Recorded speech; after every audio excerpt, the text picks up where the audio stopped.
The best win just happened for Ripple. From now, the scale is tipped towards Ripple. There's a high chance that the SEC will have to settle as soon as possible. Otherwise, this regulatory body will likely damage their name further. We've been talking a lot about it for months now, about the SEC settling, and finally, it's about to happen. This tweet by James K. Filan highlights everything that you need to know. Guys, the clock is ticking. Don't forget to join in our giveaway. We're going to be giving away $2,000 worth of XRP directly to your wallet as a thank you for helping us grow. You can check out all the details in the comments section below. Find out the requirements. Winner going to be announced right here on Money Side on February the 1st. That said, firing up the intro, as always, we welcome you back to Money Side, your favorite crypto news channel. If you're new here, welcome to the XRP family. Hit that subscribe button and turn on notifications so you don't miss out on our daily crypto updates. To get us started, James shares a piece of exciting info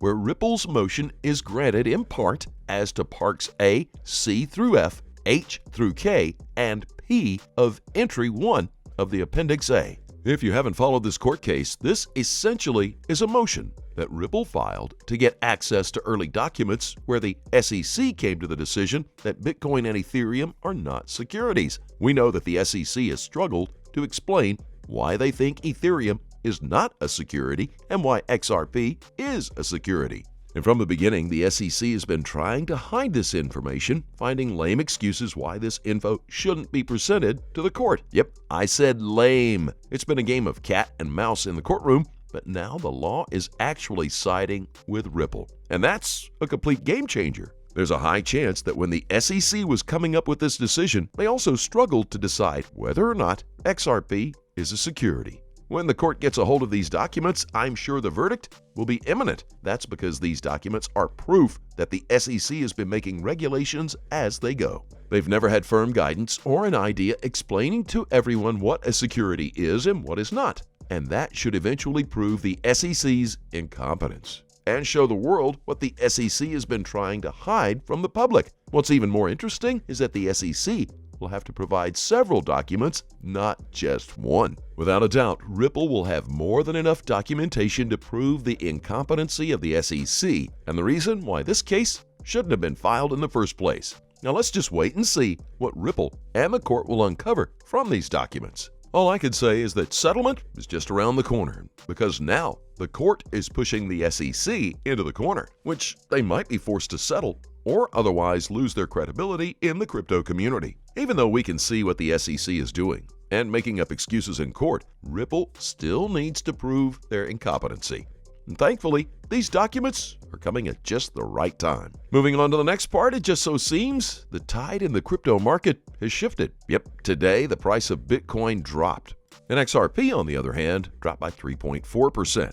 However, a significant trigger is forming that has the potential to flip the tide on cryptocurrency pricing. As we mentioned in one of our previous videos, one congressman wants to restrict government-issued digital currencies as the Fed moves through with its crypto inquiry on the digital dollar. This is something that will create massive competition in cryptocurrencies like Ethereum, Solana, Bitcoin, XRP, and BNB. A Republican from Minnesota, Tom Emmer, filed a bill this week that would limit the Fed's ability to issue digital currencies directly to the American residents. Emmer believes that such a move would lead the country down an authoritarian path. In one of the statements he made, he mentioned that forcing users to register a Fed account in order to access a US CBDC would set the Fed on an insidious road that resembles more of China's digital authoritarianism. He further mentioned that it's vital to highlight that the Fed has no authority to issue retail bank accounts, and in fact, they shouldn't at all. We had discussed earlier how Fed Chair Jerome Powell argues that cryptos and CBDCs could coexist. However, the congressman disagrees with that, claiming that CBDCs would allow the Fed to spy on Americans, which defeats the whole point of decentralization in cryptocurrency. Tom Emmer further warns that CBDCs that don't allow these three essential criteria might allow an entity like the Federal Reserve to transform itself into a retail bank, acquire personal information on the users, which would help them track their transactions eternally. The Federal Reserve began looking into the possibility of launching its own digital currency in July of last year. Fed Chair Jerome Powell said that he believes it is critical for the general good that the central bank maintains a stable currency and the payment system, as that's one of the Fed's responsibilities. Later, he mentioned transformational innovation in digital payments, in which he referred to the cryptocurrency boom. The Fed did not provide a date and implied that it would not be rushed.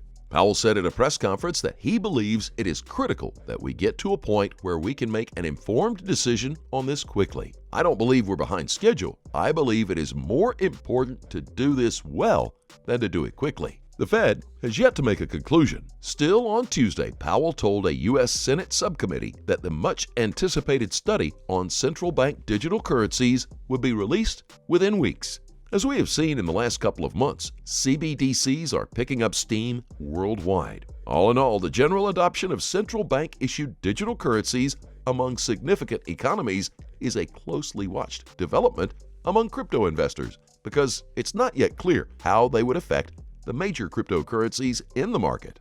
All that said, time now to take a look at the numbers on the charts, and we start with XRP. Now, after peaking at $1.96 in April, followed by the May to June market slump, XRP has battled in futility to return to its previous highs, but cannot get past the $1.32 barrier. Many analysts have opined that the weakness in the XRP comes as a result of the lingering lawsuit with the SEC. That said, we can rest assured that a conclusion of the case could reinstate the cryptocurrency's previous bullish bias. This bullish projection becomes more interesting when we realize that the lawsuit has, so far, proceeded in the favor of Ripple and could close with the defendant winning the case.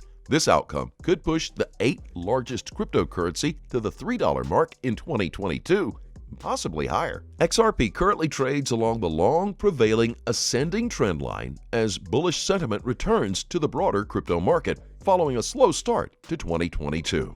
Now back to the Bitcoin chart. Now I've made it on the 3-day time frame for one simple reason. The LMACD and RSI indicators indicate when the bullish breakout might happen. First of all, let's acknowledge that the January 2021 to July 2021 fractal is very similar to the September 2021 to January 2022 fractal. Right now, the price sits below the lower highs trend line of the bottom sequence, the green rectangle. A break above these lower highs signaled the start of the new rally in July 2021. Is Bitcoin ahead of a now or never move on this lower highs trend line? Well, we'll soon find out. But what do you think about this comparison? Does it give you a better long-term perspective? You can let me know in the comment section below. As always, we remind you, do your own research and always trade safely, guys. Please keep in mind we're not a licensed financial advisor. All videos on this channel are intended for entertainment purposes only. You can let us know what you think in the comment section below and let's have a conversation. Thank you so much for watching. Don't forget to like this video and please click on that subscribe button below, and then be sure to turn on notifications so you get informed whenever we post our amazing content. Thanks again, and we will see you on the next Money Side.